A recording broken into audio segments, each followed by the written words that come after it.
Mark Frazier is the chairman of the Startup Societies Foundation. You heard me mention them earlier because they are the supporters, the host of ICG, so thank you, SSF. He's also president of Open World. It's a nonprofit research and volunteer network that helps people find ways to allow people to be entrepreneurs, to develop their capabilities in the business world.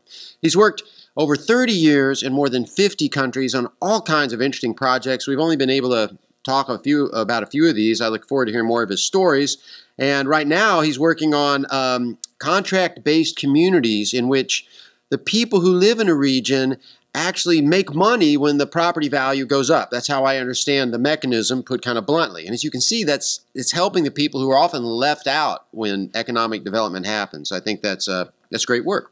He's done a lot more things, and I'm just going to stop there so that we'll leave room for him to tell us about his ideas. And I'll turn to introducing Sam Moulopoulos. He is currently a staffer for Senator Rob Portman from Ohio, and he works on international trade, banking, housing, technology, telecommunications. I'm curious exactly how you got interested in this area, but I'm impressed that he even found out about it. So he's going to share with us his thoughts in this area, presumably because of his remarkable experience for a young fellow. He's not only worked at the Senate, he's also worked in the U.S. House of Representatives, on political campaigns, for a veterans nonprofit. So he comes to us with a remarkable amount of political experience, and he too is going to tell us his thoughts on the future of SEZs. So with that, I'm going to turn it off to, I think, Mark, you're going first? Sure. Mark Frazier is going to share with us his thoughts. He'll go for 20 minutes, then Sam, and then all of you. Please. 48 years ago, I was in an upstairs apartment in a fairly lower middle class area of Brighton, and I made a discovery that was life-changing. Lanny Friedlander, the publisher or the founder of Reason magazine, had spotted a magazine I was producing and suggested, why don't you become kind of an intern, a volunteer? So I said yes. And my compensation was twofold. One was he put me on the masthead as publisher of Reason in 1969, 1970. And the second was the discovery of new country projects. In the folder, the box of archives, he had newsletters about a project by Michael Oliver and another project by Werner Stiefel, both of them refugees. One before the war, World War II, and the other after the war. Both had been scarred and horrified by what happened with totalitarianism, and they vowed, in their own parallel ways, to do their best to see a new country be created. Werner focuses efforts very quietly on creating an attempt to set up a new country in the Caribbean on a seamount near Haiti in a boat that turned out the first one to capsize and the second one to be whisked away by the Haitian government.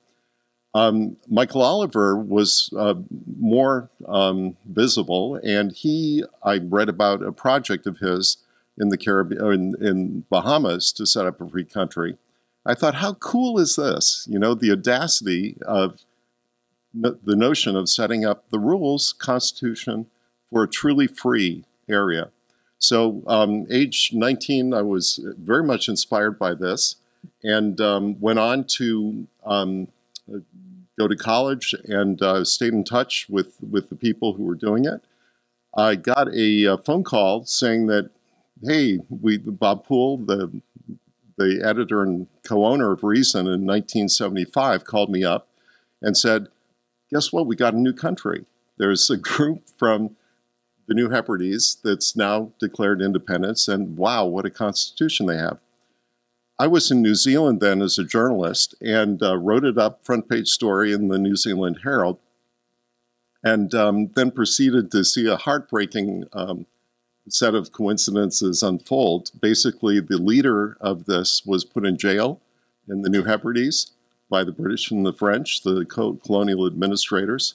And I visited him shortly after his release in 1976, went out to the village that he was in. And on the course of seeing how millions of dollars had been spent for naught, I began to rethink maybe there's a better way to achieve the result of a truly live and let live society. So on the way back, I remembered that a friend who had been at Harvard Business School when I was an undergraduate had mentioned that commercial space launch was going to be happening before long. And he said the equator would be the place to get a spaceport set up. So in Fiji, after seeing the disaster of what had happened with the New Country Project, I began to think maybe the way forward is to create competitions. So instead of trying through various means to get free places set up against the opposition of governments, what if we could create a prize that was so alluring that countries would say, here's some land, and yes, we will make reforms comparable to Hong Kong and Singapore. So I landed in California with this idea and ran it past one of my tutors at Harvard, and he said, guess what? We have a foundation with $800, and we will be glad to give it to you.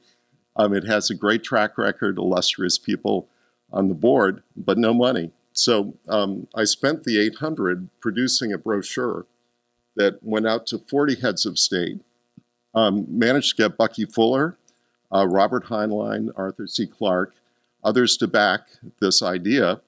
And lo and behold, telegrams, phone calls came in saying, yes, we do in fact have a 200 square kilometer area. And yes, in fact, in some cases, like Liberia, we're ready to make the policy reform. So I was able to parlay that into a fundable or semi-funded project. At the United Nations, Liberia made a resolution saying they will create a space free port.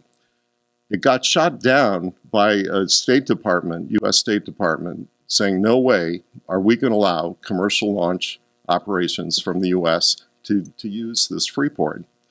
And that was pretty big setback. So I shifted gears, launched a consulting practice that specialized on enterprise zones, to some degree for U.S. foreign trade zones, and a lot on global free zones.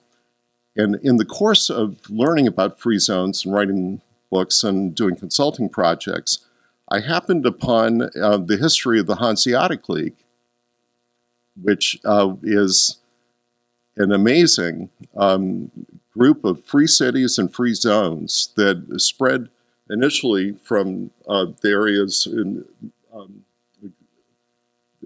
help me a lot with the pronunciation of Göteborg. Yes, in between Sweden and Denmark and Germany, and this group originated when there were whole lots of pirates and bandits and warlords to interfere with trade. The merchants, mainly in Lübeck and Hamburg area, decided, let's associate for self-defense. And so they created a non-political set of relationships among cities that started with a small number, but then spread eastward toward Novgorod, if that's the right pronunciation. Estonia had outposts. They would go into places that wanted trade and make agreements to be left alone, basically, with the local gatekeepers. They'd say, we're glad to trade with you, but we would not like these taxes or regulations. So this spread ultimately to about 130 cities where they had trade relationships, trade agreements, ranging from in Russia over to London and down south into Bruges. So this network really had a weight in the sense of there was no central government. This was all by contract or informal agreements. But this network was so good by having the threat of boycotts against rulers that broke their word. They were able to endure until the Treaty of Westphalia basically gave the nation states primacy. But this non-political network of free cities and free zones flourished very successfully. And so I thought, wow, wouldn't it be cool if there were chances for something similar in our time? The other discovery, in fact, the originators of free zones, in the sense of a trade zone, were the Phoenicians. And they, in the year 3000 BC, 3,000 years ago, about 1000 BC, were in the Eastern Mediterranean, seeing the wreckage of the great powers of the day, fighting and wreaking havoc on commerce. And as the Egyptians and the Hittites grew exhausted of their struggle, the merchants in Tyre and Sidon, now in Lebanon, decided, hey, maybe we can make some money by knocking on doors around the Mediterranean. And their innovation, which relates to the slide up here, created a network of free cities and free trade areas all across the Mediterranean. What they would do is go in a boat at night to a new place that they had no relationship with, and they'd row with samples of their merchandise. They'd row at night while the villagers were asleep. And Herodotus, the Greek historian, describes how they did this.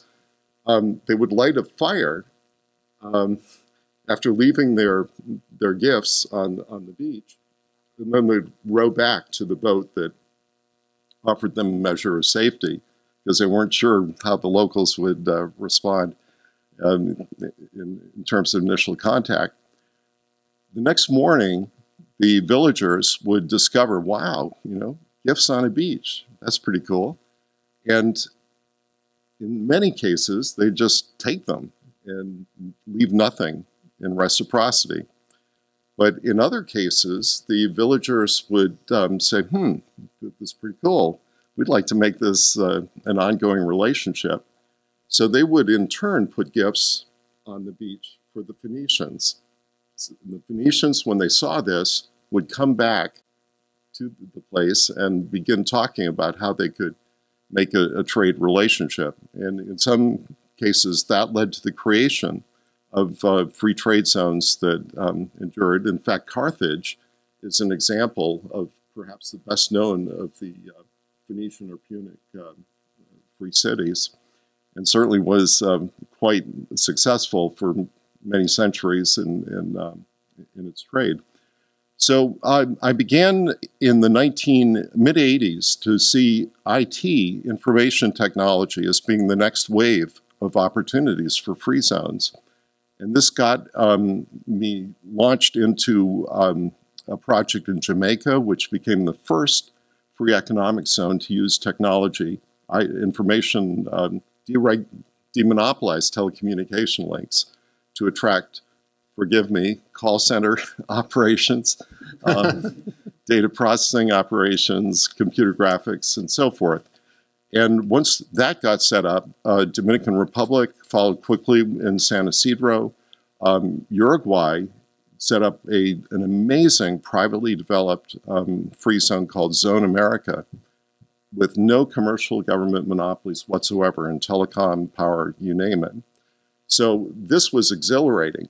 And I began to think, maybe instead of needing, $5 or $10, $20 million to do these projects, maybe there's a way to get very small free zones oriented to telework to launch successfully if there were serious local partners.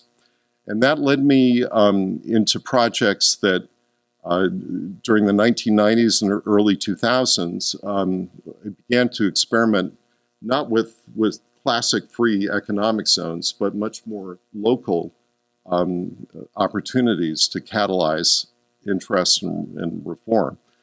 In the case of Kyrgyzstan, around 2005, we created, like the Earthport Project, a competition in the country to say that we've got some bundles of gifts. These are digital gifts, if you will respond with commitments on your part to create opportunities in the virtual markets. And it was a tremendous experience. We had $100,000 worth of micro scholarships, and 25 communities responded over a 6-month period with offers of land to commit, and entrepreneurs set in telecenters and cyber cafes saying, yes, we're glad to be at the recipient of the largesse. So the notion of digital gifts on a beach, in my view, is going to be opening up special economic zone opportunities for in places, parts of the world that have been historically hit by war in post-conflict settings. Essentially any place that has the willingness to commit to liberalize telecommunications, has an entrepreneur, risk-taking entrepreneur at the helm, and has a commitment of land as an endowment that can be lifted in value as the reforms come in. This is a way to get seeds of future special economic zones planted. And obviously, not every project that's planted is going to flourish in a mid-sized or large success. But for the first time, we do have the opportunity to make challenge offers, virtual catalysts worldwide, for people to understand and appreciate what opportunities SEZs can offer.